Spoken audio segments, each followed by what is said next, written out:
آج درس بلاغت کے ان حصوں پر نظر ثانی کریں گے جو بہت اہم ہے۔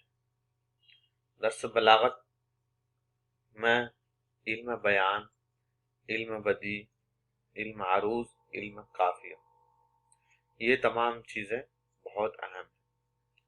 یہ تمام چیزیں جو آتی ہے علم بیان میں، جس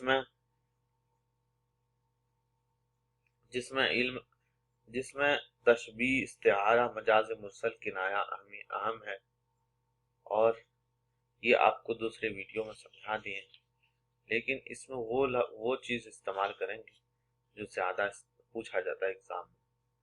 مجاز مرسل تو آپ سمجھتے ہوں گے،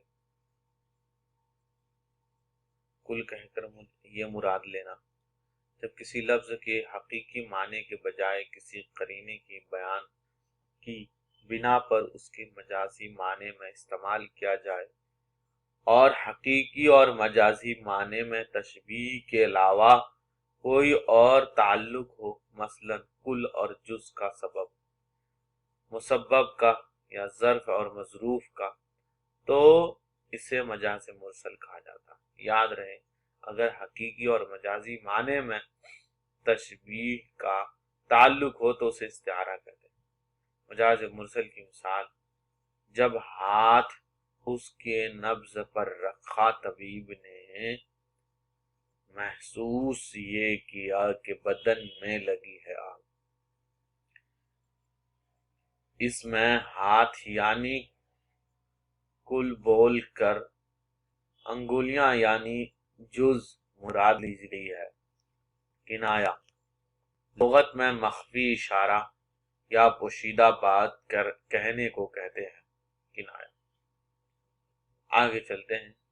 کنایہ کی مثال اس شعر سے لے سکتے ہیں: اس چمن میں طائر کم پر اگر میں ہوں تو کیا،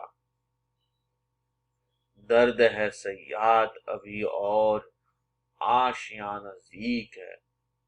کنایہ اس میں یہاں کم پر سے کم اڑنے والا مقصد ہے، اور اس سے مراد پروں کا مقدار تھوڑا ہونا یا لیا جائے تو بھی جائز ہے۔ یہ کنایہ کی مثال۔ علم بدیع میں آتا ہے سب سے پہلے ادماج، جو پوچھا جاتا ہے۔ علم بدیع کے دو طریقے ہیں: ثناء لفظی، ثناء معنوی۔ ثناء معنوی کے کچھ اصطلاحات ہیں: ادماج، شعر میں ایسے الفاظ، ایسے تراکیب کا استعمال کرنا جس سے مجموعی طور پر دو معنی، یا مجموعی طور پر، یاد رہے مجموعی طور پر دو معنی لیا جائے۔ جیسے غالب کا شعر ہے: کیوں کر اس بت سے رکھوں میں جان عزیز، کیوں کر اس بت سے رکھوں جان عزیز، کیا نہیں ہے مجھے ایمان عزیز، کیا نہیں ہے مجھے ایمان عزیز۔ ایک مفہوم: اگر اس بت سے جان عزیز رکھوں گا تو وہ ایمان لے لے گا، مگر ایمان مجھے جان سے زیادہ عزیز ہے، اس لیے اس بت کی نسبت جان کو عزیز نہیں رکھوں گا۔ دوسرا مفہوم: اس بت سے جان عزیز نہ رکھنا ہی عین ایمان ہے، لہذا اس سے زیادہ جان عزیز نہیں رکھوں گا۔ استتبع کیا ہوتا ہے؟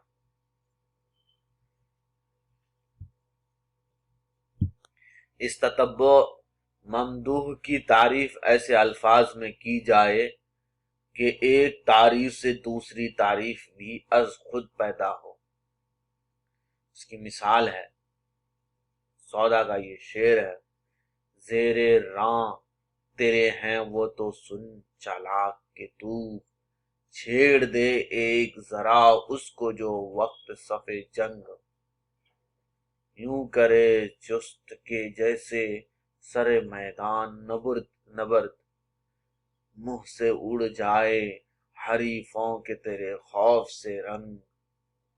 پہلے شعر میں ممدوح کے گھوڑے کی تیزی کی تعریف کی ہے، مگر ایسے الفاظ میں کہ جس سے دوسرے شعر میں وہی چیز خود ممدوح کی شجاعت کی مدح ہو جاتی ہے، اس کو استتباع کہتے ہیں۔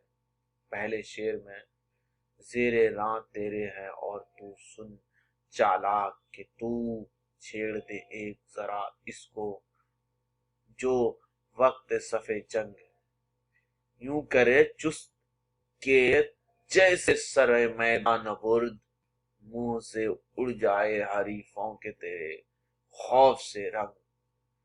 ایک میں ممدوح کی تعریف، دوسرے میں گھوڑے کی تعریف کی گئی۔ استخدام، شعر میں ایسا لفظ استعمال کرنا جس کے دو معنی ہوں مگر شاعر کا مراد ایک خاص معنی سے ہو۔ استخدام دو معنی سے ہو مگر شاعر کا مراد ایک خاص معنی سے ہو۔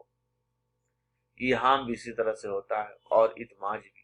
ادماج میں پورے جملے پر مجموعی طور پر دو معنی دیا جاتا ہے، اور استخدام میں دو معنی ہو مگر شاعر کی مراد ایک خاص معنی سے ہو، لیکن ضمیر کے معنی خیز استعمال کی وجہ سے دوسرے معنی بھی لیے جا سکتے ہیں۔ یاد رہے کہ ایہام میں بھی ایک لفظ کے دو معنی ہوتے ہیں مگر شک پر قرار دیا جاتا ہے۔ اب یہاں پہ دیکھنا ہے اس کی مثال میر کا یہ شعر ہے، پوچھتا ہوں میں تو شیر زبانی یار کا، پوچھتا ہوں میں تو شیریں زبانی یار کا، اے کاش وہ زباں ہو میرے دہن کے بیچ۔ اس شعر میں لفظ زباں میں استخدام ہے۔ پوچھتا ہوں میں تو شیریں زبانی یار کا، اے کاش وہ زباں ہو میری ذہن کے بیچ، میرے دہن کے بیچ، دہن کہتے ہیں دہن کے بیچ۔ اس شعر میں لفظ زبان میں استخدام ہے۔ ایراد المثل کیا ہوتا ہے؟ یہ بھی ایک صنعت ہے۔ ایراد المثل کلام میں کہاوتوں یعنی ضرب المثال کو نظم کرنا ارادۃ المثال کہتا ہے۔ ضرب المثال کو نظم کرنا ارادۃ المثال کہتا ہے۔ اگر کہاوت کسی لفظی تغیر کے بغیر نظم کی جائے تو اسے ارسال المثل کہتے ہیں۔ اگر کہاوت کسی لفظی تغیر کے ساتھ نظم کی جائے تو اسے ضرب المثال کہتے ہیں۔ کہاوت، یاد رہے، اگر کہاوت کسی لفظی تغیر کے بغیر نظم کی جائے تو اسے ارسال بغیر تغیر کے، لفظ بغیر تغیر کے ارسال المثل کہتے ہیں۔ اور اگر کہاوت کی لفظی تغیر کے ساتھ نظم کی جائے تو اسے ضرب المثل کہتے ہیں۔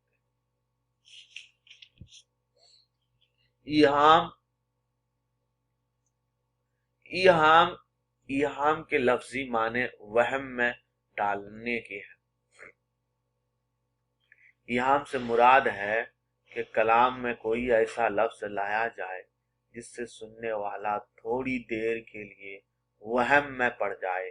ایسے لفظ کے عموماً دو معنی ہوتے ہیں، ایک معنی قریب، دوسرے معنی بعید۔ سننے والے کا ذہن معنی قریب کی طرف منتقل ہو جاتا ہے، لیکن غور کرنے پر معلوم ہوتا ہے کہ شاعر کی مراد معنی بعید ہے، جیسے دیانند شنکر نسیم کا۔ یاد رہے کہ ایہام میں دور کے معنی لیا جاتا ہے۔ دیانند شنکر نسیم کا یہ شعر سن لیں، میں کش کو ہوش عیاغ کی ہے، میں کش کو ہوش عیاغ کی ہے، پروانے کو لو چراغ کی ہے۔ لو کے دو معنی ہیں، شوق اور آرزو، اور مشغلہ پہلے معنی بعید ہیں اور قریب مگر یہاں یہ لفظ صرف شوق کے معنی میں۔ تجاہل عارفانہ، اسے آپ کو بہت اچھی طرح بتایا دیا گیا ہے کہ ناواقفیت ظاہر کرنا جان بوجھ کر۔ جیسے ایک شعر ہے، لطف اس کے بدن کا کیا کہوں میر، کیا جانیے جان ہے کہ تن ہے، جاننے کے باوجود وہ تجاہل عارفانہ بنتے ہیں۔ اس کے لغوی معنی ہے جان بوجھ کر انجان بننے کے، یعنی کسی چیز کی نسبت باوجود علم ہونے کے ناواقف ظاہر کرنا تاکہ اس کی تعریف میں مبالغہ کیا جائے۔ تضاد طباق دونوں برابر ہیں۔ شعر میں ایسے الفاظ کا استعمال ایک ساتھ کیا جائے جس میں با اعتبار معنی تضاد پایا جائے، جیسے آگ اور پانی، عرش اور فرش۔ تضاد طباق دونوں سے، عرش اور فرش تضاد میں ہو گیا۔ ہوا ہونا جہاں کا اپنی آنکھوں میں نہ ہونا، آتا نہیں نظر کچھ جاوے نظر جہاں تک۔ آنا اور جانا۔ استدراک کس کو کہتے ہیں؟ پہلے مصرے میں کچھ ایسے الفاظ استعمال ہوں کہ پڑھتے وقت ہجو کا گمان ہو، ہجو کا گمان، ہجو ملی سمجھ رہے نا۔ استدراک کہتے ہیں پڑھتے وقت استعمال ہونے، پڑھنے کے وقت ہجو کا گمان ہو، کہ اس میں ہجو کیا گیا، کسی کی برائی کی گئی ہے، استدراک کہلاتا۔ مگر دوسرے مصرے پر پہنچنے کے معلوم ہوتا ہے کہ ہجو نہیں بلکہ مدح ہے۔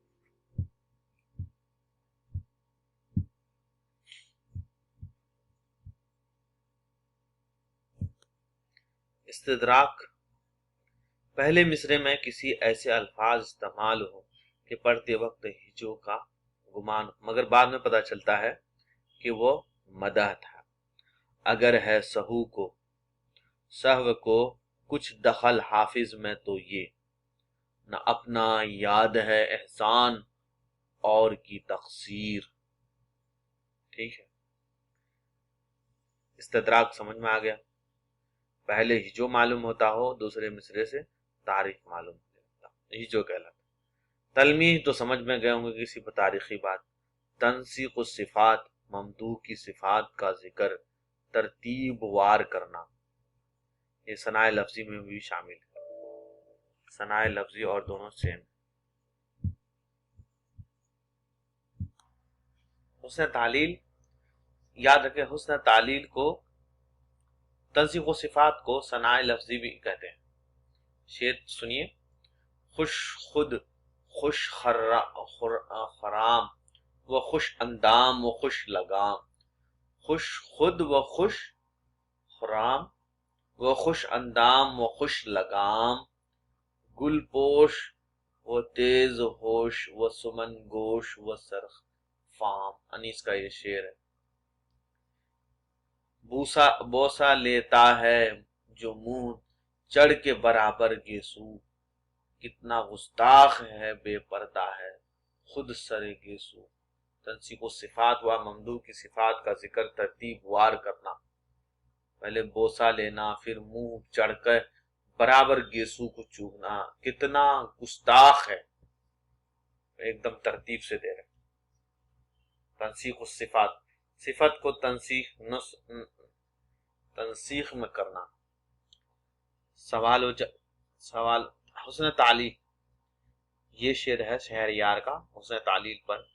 پہلے نہائی اوس میں پھر آنسوؤں میں رات، پہلے نہائی اوس میں پھر آنسوؤں میں رات، یوں بوند بوند اتری ہمارے دلوں میں رات، یوں بوند بوند اتری ہمارے دلوں میں رات۔ شہریار کا یہ شعر ہے، اس میں حسن تعلیل آیا ہے۔